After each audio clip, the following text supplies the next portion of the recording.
Online classes. आज हम लोग क्लास 10 का चैप्टर नंबर 3 जिसका नाम है धातु और अधातु वह पढ़ रहे थे। बहुत सारे टॉपिक पे हम लोग ने डिस्कशन कर लिया था। आज का जो हमारा टॉपिक है वह धातु कर्म है, मतलब कि मेटलर्जी। तो आज हम लोग मेटलर्जी पढ़ेंगे, धातु कर्म पढ़ेंगे, खनिज पढ़ेंगे यानी मिनरल्स पढ़ेंगे, अयस्क पढ़ेंगे यानी कि ओर्स पढ़ेंगे, टाइप्स ऑफ ओर्स पढ़ेंगे और मेटलर्जी का जो प्रोसेस होता है पूरा वो कंप्लीट करेंगे। तो चलिए अपने टॉपिक की तरफ चलते हैं। देखिए आज हम पढ़ रहे हैं क्या, मेटलर्जी। मेटलर्जी का मतलब होता है धातु कर्म। ठीक है, कि धातुओं को कैसे शुद्ध रूप से प्राप्त किया जाता है। ठीक है, तो ये कह सकते हैं, पहले मेटलर्जी का अर्थ समझ लीजिए, फिर एक एक करके मैं सब समझाती हूँ। मेटलर्जी का मतलब हो गया धातु कर्म, यानी कि अयस्क से शुद्ध धातु प्राप्त करने के लिए कुछ भौतिक तथा कुछ रासायनिक प्रक्रमों यानी कि प्रोसेस का प्रयोग किया जाता है। तो अयस्क से भौतिक तथा रासायनिक प्रक्रमों द्वारा शुद्ध धातु प्राप्त करने की क्रिया को क्या कहते हैं, धातु कर्म कहते हैं। यानी कि पृथ्वी पर बहुत तरीके की जो धातुएं पाई जाती हैं तो वो पूरी तरह से शुद्ध नहीं होती हैं। ठीक है, उसको कई प्रोसेस से उसको भौतिक प्रक्रम के द्वारा, रासायनिक प्रक्रम के द्वारा शुद्ध किया जाता है। तो इस पूरी प्रोसेस को क्या कहते हैं, मेटलर्जी कहते हैं। तो चलिए चलते हैं नेक्स्ट की। पहला जो हमारा टॉपिक रहेगा, देखिए पहले धातु को जो है वो सबसे पहले निकाला कैसे जाता है, धातु का निष्कर्षण कैसे किया जाता है और धातुएं किस अवस्था में पहले पाई जाती हैं। तो इससे पहले धातु के निष्कर्षण से पहले हमको समझना होगा कि जो प्रकृति में जो तत्व है, ये जो तत्व है प्रकृति में, ये हम मुख्यतः दो रूपों में पाया जाता है। ठीक है, एक है स्वतंत्र अथवा मुक्त रूप। ये मुक्त, इसको स्वतंत्र भी बोल सकते हैं, मुक्त अवस्था है तो ये स्वतंत्र भी इसको कह सकते हैं। तो स्वतंत्र, और दूसरी क्या है, संयुक्त अवस्था। जैसा कि आपको नाम से ही पता चल गया है, मुक्त मतलब कि हो गया आपका जो तत्व प्रकृति में स्वतंत्र अथवा मुक्त रूप में पाए जाते हैं उनकी अन्य तत्वों से क्रिया करने की शक्ति कम होती है, यानी कि कम अभिक्रियाशील होते हैं। वह क्या कहलाते हैं, वो कहलाते मुक्त अवस्था में पाए जाने वाले तत्व। जैसे कार्बन है, सल्फर है, सोना है। ठीक है, तो ये तो आ गए मुक्त अवस्था के तत्व। अब बात करते हैं संयुक्त अवस्था में। संयुक्त अवस्था में वे तत्व आते हैं जो तत्व प्रकृति में संयुक्त रूप से पाए जाते हैं। संयुक्त का मतलब होता है जुड़ना। भाई संयुक्त मतलब हो गया कि दो चीज़ें जहाँ पर जुड़ गई उसको बोलते हैं संयुक्त। उनकी अन्य तत्वों से क्रिया करने की शक्ति क्या होती है, अधिक होती है। जैसे कॉपर है। ठीक है, यहाँ पे Cu कर देते हैं। कॉपर है, आयरन है, मतलब आयरन मतलब क्या होगा, लोहा। एल्यूमिनियम है। ठीक है, ये सारे क्या होते हैं कि अधिक क्रियाशील होते हैं, इसलिए संयुक्त रूप से पाए जाते हैं। ठीक है, तो ये तो पता चल गया आपको कि जो धातुएं हैं वो मुक्त अवस्था में और संयुक्त अवस्था में पाई जाती हैं। देखिए जैसे कि गोल्ड, मैंने अभी बताया था ना कि गोल्ड क्या है, सोना। इस तरीके से जो है वो खानों से निकाले जाते हैं, लेकिन वो पूरी तरीके से शुद्ध नहीं हो तो उसको भी शुद्ध करना पड़ता है। तो ये क्या होते हैं कि कम अभिक्रियाशील होते हैं, इसलिए ये स्वतंत्र अथवा मुक्त रूप में पाए जाते हैं। फिर इसके बाद हम लोग को पढ़ना क्या है कि अब पहले हम लोग को ये जानना पड़ेगा कि जो अभिक्रियाशीलता के आधार पर हम धातुओं को कैसे विभाजित करते हैं। फिर हम अयस्क पढ़ेंगे, फिर हम खनिज पढ़ेंगे। तो सबसे पहले हम बात करते हैं कि धातुओं को सक्रियता श्रेणी के आधार पर, कि यानी कि सबसे अधिक अभिक्रियाशील कौन है, कम अभिक्रियाशील कौन है। तो सक्रियता श्रेणी में जो कुछ धातुएं होती हैं जैसे पोटेशियम है ना, पोटेशियम है, सोडियम है, कैल्शियम, मैग्नीशियम, एल्यूमिनियम कभी स्वतंत्र अवस्था में नहीं मिलती, क्योंकि ये धातुएं अत्यधिक क्रियाशील है। अभी मैंने आपको दिखाया था। कुछ क्या होती हैं, मध्यम क्रियाशील धातुएं होती हैं और कुछ होती हैं अधिक क्रियाशील। तो इस प्रकार धातु की अभिक्रियाशीलता के आधार पर हमने उसको 3 भागों में बांट दिया। पहला है निम्न अभिक्रियाशील, दूसरा है मध्यम अभिक्रियाशील, तीसरा है उच्च अभिक्रियाशील धातुएं। अब चलिए देखते हैं कि पहले एक सारणी के माध्यम से देख लेते हैं कि कौन सी उच्च अभिक्रियाशील धातु है, कौन सी मध्यम अभिक्रियाशील धातु है, कौन सी निम्न अभिक्रियाशील धातु है। तो एक सारणी पे देखते हैं, फिर अपने टॉपिक पे भी आते हैं। देखिए ये है एक सारणी बनी हुई है सक्रियता श्रेणी एवं उससे संबंधित धातु कर्म। तो देखिए एक श्रेणी बनी हुई है, तो जो ऊपर की धातुएं आपको दिख रही हैं, ठीक है, ऊपर की ये धातुएं दिख रही हैं, ये क्या हैं, यहाँ तक एल्युमिनियम। तो ये उच्च अभिक्रियाशील धातुएं हैं, जैसे क्या है, पोटेशियम है, सोडियम है, पोटेशियम है, सोडियम है, कैल्शियम है, मैग्नीशियम है, एल्युमिनियम है, ये उच्च अभिक्रियाशील धातुएं होती हैं। फिर बात करते मध्यम अभिक्रियाशील धातु की, जैसे जिंक है, आयरन है, लेड है, कॉपर है, ये क्या है, मध्यम अभिक्रियाशील धातु हैं। और जो क्या बोलते हैं निम्न अभिक्रियाशील धातु हैं, वो क्या है, चांदी है, मतलब कि Ag और Au गोल्ड, ठीक है। तो इस तरीके से हम पहचान सकते हैं एक सारणी की तरह, सारणी आप अच्छे से देख लीजिएगा। फिर बात करते हैं खनिज की। देखिए खनिज जो है, देखो पृथ्वी की भूपर्पटी पर धातुओं का प्रमुख स्रोत होता है जो पृथ्वी है, पृथ्वी की भूपर्पटी, ठीक है, उस पर सारी धातुएं, अधिकतर धातुएं पाई जाती हैं। समुद्री जल में सोडियम, पोटेशियम के क्लोराइड व आयोडाइड लवण पाए जाते हैं। इस प्रकार भूपर्पटी में भी कुछ तत्व पाए जाते हैं, ठीक है। कुछ तत्व क्रियाशील होते हैं, अतः ये क्रियाशील तत्व ऑक्सीजन, सल्फर इत्यादि से क्रिया करके उनके सल्फेट, ऑक्साइड, कार्बोनेट यौगिक बना लेते हैं। पृथ्वी की भूपर्पटी पर पाए जाने वाले तत्वों या उनके यौगिकों को क्या कहते हैं, खनिज कहते हैं। चलिए अच्छे से और एक डेफिनेशन समझ लेते हैं। प्रकृति में पृथ्वी के तल तथा पृथ्वी के अंदर विभिन्न धातुएं विभिन्न रूपों में पाई जाती हैं। पृथ्वी है जैसे, ठीक है, तो पृथ्वी की भूपर्पटी पर धातुएं जो है वो पाई जाती हैं, ठीक है। कुछ क्या होती है इसके अंदर पाई जाती हैं, चट्टानों के अंदर पाई जाती हैं। धातुएं विभिन्न रूपों में पाई जाती हैं। पृथ्वी में धातु तथा उनके यौगिक जिस रूप में प्राप्त होते हैं खनिज कहते हैं। पृथ्वी से जब धातुओं को क्या किया गया, निकाला गया, तो वो जिस रूप में हमें प्राप्त होती हैं वो क्या कहलाते हैं, खनिज कहलाते हैं। किसी खनिज के नाम के साथ देखिए क्या होता है कि जैसे हम कुछ आपको बता भी देते हैं, ठीक है। जैसे कॉपर पायराइट है, कॉपर पायराइट क्या है, एक अयस्क है। कॉपर पायराइट क्या है, एक अयस्क है, जिसका सूत्र होता है क्या, CuFeH2। ये क्या है, एक खनिज है। इसमें मुख्यतः क्या क्या पाया जाएगा, CuFeH2 होता है। तो इसमें कॉपर तथा आयरन धातुएं होती हैं, ठीक है। कॉपर पायराइट में दो चीज़ें पाई गई, एक कॉपर और एक आयरन, ठीक है। तो जब इसका ये देख लीजिए, सूत्र में देख लीजिए, कॉपर पायराइट है तो इसमें क्या क्या पाया गया, कॉपर और आयरन, ठीक है, आयरन धातुएं होती हैं। तो सिंपल सा है कि हम लोग फिर से एक बार डेफिनेशन की तरफ चलते हैं। प्रकृति में पृथ्वी के तल पर तथा पृथ्वी के अंदर इन अर्थ क्रस्ट विभिन्न धातुएं विभिन्न रूपों में पाई जाती हैं। पृथ्वी में धातु तथा यौगिक जिस रूप में प्राप्त होते हैं उसे क्या कहते हैं, खनिज कहते हैं। तो आपको खनिज समझ में आ गया होगा। अब बात करते हैं अयस्क की, ठीक है। अयस्क क्या होते हैं कुछ देख लीजिए, इस तरीके से अयस्क है। अभी मैं बहुत सारे अयस्क के बारे में डिस्कशन करूँगी, तो अयस्क के बारे में चलो बात करते हैं। पहले अयस्क क्या है ये समझ लेते हैं।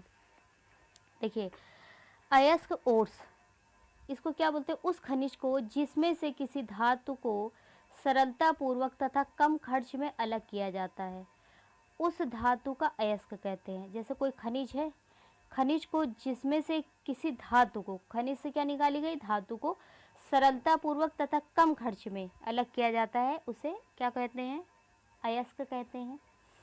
उस धातु को अयस्क कहते हैं। जैसे कॉपर को कॉपर पायराइट से क्या निकाला जाता है, कॉपर निकाला जाता है, ठीक है। एल्यूमिनियम को बॉक्साइट से तथा लेड को गैलेना से प्राप्त करते हैं, ठीक है। तो अतः कॉपर पायराइट, बॉक्साइट तथा गैलेना कॉपर, एल्युमिनियम तथा लेड के प्रमुख अयस्क हैं, ठीक है। या इस तरीके की भी डेफिनेशन एक पढ़ सकते हो, उन शैलों को अयस्क कहते हैं जिनमें वे खनिज हो जिनमें कोई धातु आदि महत्वपूर्ण तत्व हो। अयस्कों को खनन से बाहर अयस्कों को क्या किया जाता है, खोदा जाता है बड़ी बड़ी खानों से और बाहर लाया जाता है। फिर इनका शुद्धिकरण किया जाता है और महत्वपूर्ण तत्व प्राप्त किए जाते हैं। इसकी कई विधियां हैं, अभी हम लोग विधियों पे भी चलेंगे। चलिए आपको कुछ अयस्क दिखा देते हैं। ये देखिए, ये ओर्स हैं, कुछ प्रमुख अयस्क है, जैसे हेमेटाइट है, मैग्नेटाइट है, ठीक है। ये कुछ अयस्क हैं, ये लौह अयस्क कहलाते हैं, लौह अयस्क, लोहे के अयस्क, ठीक है। कुछ इस तरीके के दिखाई पड़ते हैं, लौह अयस्क, लोहे के अयस्क, ठीक है। ये अयस्क है, ये समझ लीजिएगा, स्क्रीन पे नहीं आ रहा है पूरा। लौह अयस्क, लोहे को कैसे बनाया जाता है? खानों से कुछ कच्चे पदार्थ निकलते हैं, उनके आयरन, उसको क्या बोलते हैं? आयरन के अयस्क बोलते हैं। इनके अंदर काफ़ी इम्प्योरिटीज़ होती है, जब इनको निकाला जाता है तो इनके अंदर क्या होती है? काफ़ी इम्प्योरिटीज़ होती है। इनमें जैसे कार्बन, सल्फर, मैग्नीज, सिलिकॉन की इम्प्योरिटीज़ को अलग करके आयरन को अलग कर लेते हैं, ठीक है। जैसे हेमेटाइट है, ये आयरन की इसमें अधिकतर मात्रा कितनी होगी? आयरन इसमें 70% पाया जाता है हेमेटाइट में। यह अयस्क का एक प्रकार है, ठीक है। मैग्नेटाइट है, ये काले रंग का पाया जाता है। इसमें लगभग ये इसमें भी लगभग 72% या 72% के लगभग क्या होता है, इसमें आयरन को अलग किया जा सकता है। इसको अगर प्योर करके आयरन को अलग किया जाए, इसकी इम्प्योरिटीज़ को प्योर करके अलग कर दिया जाए तो लोहा प्राप्त हो जाएगा, ठीक है। चलिए अभी नेक्स्ट बात करते हैं। इसमें लगभग 72.4% मैग्नेटाइट पाया जाता है, ठीक है। इस प्रकार के अयस्क से हम लोग ने अब समझ लिया अयस्क किसे कहते हैं। चलिए, अयस्क आपको बता ही दिया है, उस खनिज को जिसमें किसी धातु को सरलतापूर्वक तथा कम खर्च में अलग किया जाता है, उस धातु का क्या कहते हैं? अयस्क कहते हैं। जैसे कॉपर को किससे, कॉपर पायराइट से, ये देखिए लिखा हुआ है, मैं बताती चोरी, मैंने भी बताया भी था। एल्यूमिनियम को किससे? बॉक्साइट से, एल्यूमिनियम को बॉक्साइट से, तथा लेड को, लेड पीबी को गलेना से प्राप्त करते हैं, ठीक है।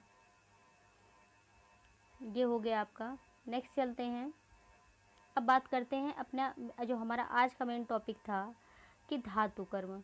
धातु कर्म होता क्या है? देखो, इसके लिए धातु कर्म में धातु कर्म को समझने के लिए ये समझना पड़ेगा कि अयस्क से, जो हम लोग ने अभी अयस्क देखा है, तो हम लोग शुद्ध धातु प्राप्त करने के लिए कुछ भौतिक और रासायनिक प्रक्रम का यूज़ करते हैं, तो उसी को क्या बोलते हैं? धातुकर बोलते हैं। मतलब कहने का है कि हमको शुद्ध धातु प्राप्त करनी है अयस्क से, इसके लिए हम लोग कुछ रासायनिक प्रक्रम अपनाते हैं, कुछ भौतिक प्रक्रम अपनाते हैं। अयस्क का देखिए, निम्न प्रक्रमों का यूज़ करते हैं, मुख्यतः निम्न प्रक्रम हम यूज़ करते हैं। पहला क्या करते हैं? अयस्क का सांद्रण करते हैं। फिर धातु का क्या करते हैं? निष्कर्षण करते हैं। फिर धातु का क्या करते हैं? शोधन करते हैं। तो 3 प्रोसेस अपनाए जाते हैं अयस्क के सांद्रण के लिए। धातु कर्म में निम्न प्रक्रमों का यूज़ किया जाता है। तो पहला हम लोग करते हैं अयस्क का सांद्रण करते हैं, ठीक है। धातु का ये आपको ये ज़रूर ध्यान रखना है कि 3 प्रोसेस कंप्लीट होंगे इसके। पहले अयस्क का सांद्रण करेंगे, फिर धातु का निष्कर्षण, फिर धातु का शोधन। ये स्टेप बाय स्टेप है। चलिए इसके पहले की तरफ चलते हैं, अयस्क का सांद्रण, ठीक है। हम लोग पहला अपना पॉइंट डिस्कस कर रहे हैं, अयस्क का सांद्रण। अच्छा, होता क्या है अयस्क का सांद्रण? यहाँ पर अगर हमने बात की तो फर्स्ट हम लोग अभी अपने प्रक्रम की तरफ चल रहे हैं, अयस्क का सांद्रण।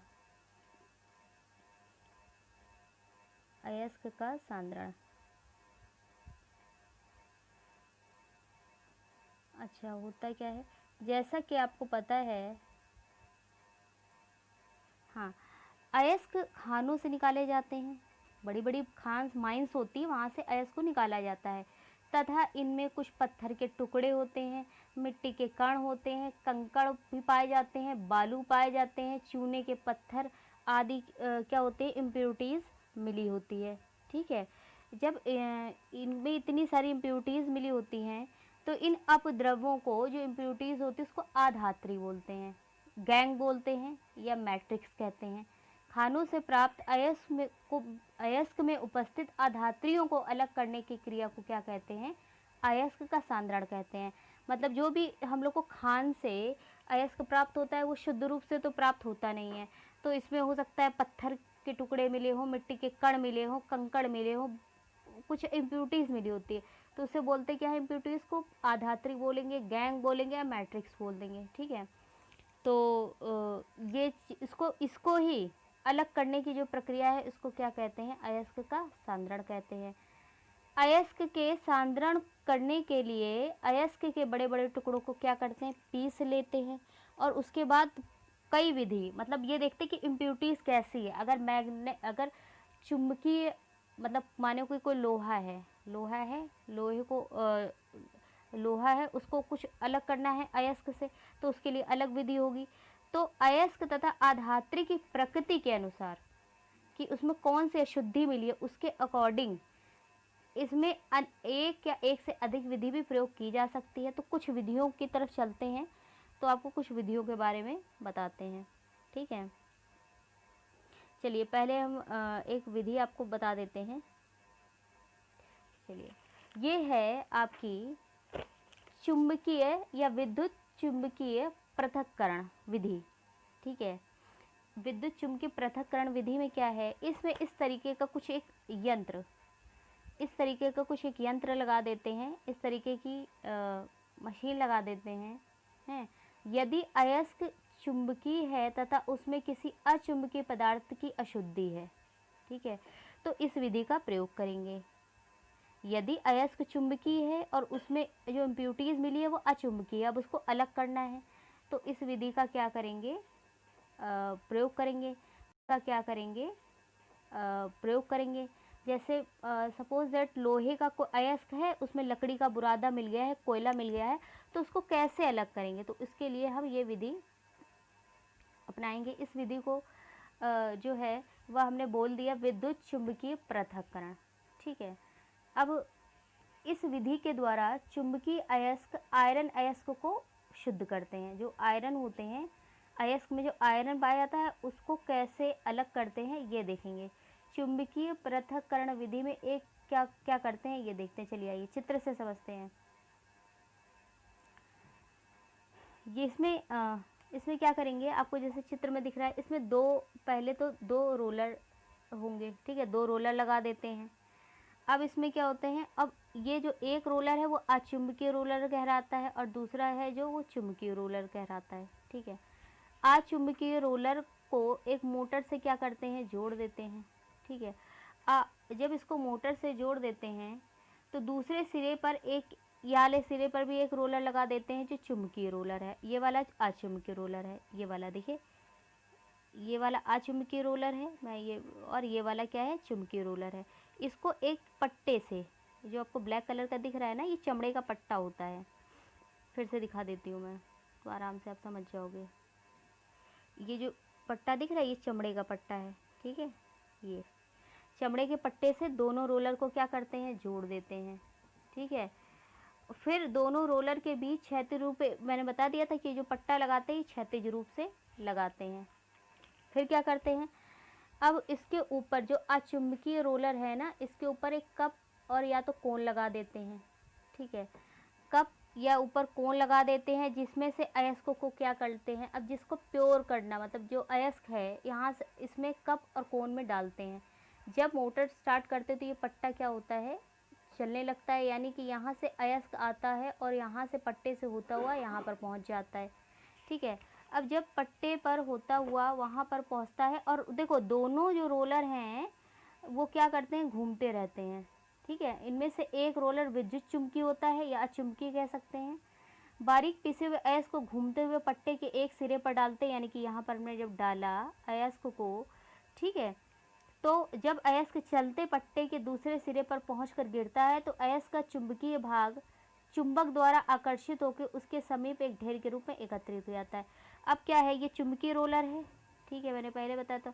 तो यहाँ जो भी चुंबकीय जो अयस्क है, अयस्क का चुंबकीय भाग चुंबक द्वारा आकर्षित होकर के जो चुंबकीय भाग होगा या चुंबकीय जो अयस्क होगा, मतलब अयस्क में जो चुंबकीय चीज़ें पाई जाएंगी वह चुंबक इस रोलर के द्वारा क्या होंगी, आकर्षित हो जाएंगी, ठीक है। और यहाँ पर जाकर के इसके समीप, ये वाला देखो मैं इसको अलग कलर से दिखा देती हूँ, यहाँ पर जाकर के कलेक्ट हो जाएंगे, इसमें सारे चुंबकीय पदार्थ आकर के गिर जाएंगे। और अचुंबकीय अशुद्धियाँ चुंबकीय अयस्क के दूर एक अलग ढेर में एकत्रित हो जाएंगी। यानी कि अब जो भी इसमें या तो कोयला मिला हो या अलग इम्प्योरिटीज़ मिली हो, कुछ भी मिली हो, वो सारी जा कर के जो भी अचुंबकीय पदार्थ हैं वो सब इधर अलग हो जाएंगे। ठीक है, तो यह जो प्रक्रम है, यह प्रक्रम अयस्क तथा गैंग के रासायनिक गुणधर्मों के विभिन्नता पर आधारित है। ठीक है, इसमें ये विधि कहलाती है विद्युत चुंबकीय पृथक्करण विधि। एक बार फिर से मैं समझा देती हूँ, इसको दो बार समझा रही हूँ। इसका ये मतलब है कि आपको ये अच्छे से आनी भी चाहिए। ये यंत्र है, ये विद्युत चुंबकीय पृथक्करण विधि है अयस्क को सांद्रित करने के लिए। ठीक है, अयस्क को सांद्रित करने के लिए इस विधि का प्रयोग किया जाता है। इस आयरन के अयस्क को इससे समृद्ध करते हैं, मतलब कि सांद्रित करते हैं। ठीक है, इसमें 2 रोलर लगे होते हैं, फिर से मैं एक बार रिवीजन के तौर पे बता दे रही हूँ आपको। ठीक है, इसमें 2 रोलर लगे होते हैं, चमड़े का पट्टा लगा होता है, एक अचुंबकीय रोलर होता है, एक चुंबकीय रोलर होता है। ठीक, इसमें से अयस्क को डाला जाता है और इसको मोटर से जब जोड़ देते हैं, जब मोटर चलाते हैं तो ये पट्टा चलने लगता है और अयस्क यहाँ पर आता है। इस रोलर में जो भी चुंबकीय पदार्थ होते हैं वो अलग हो जाते हैं, अचुंबकीय पदार्थ अलग हो जाते हैं। ठीक है, ये हो गया एक प्रोसेस कंप्लीट आपका।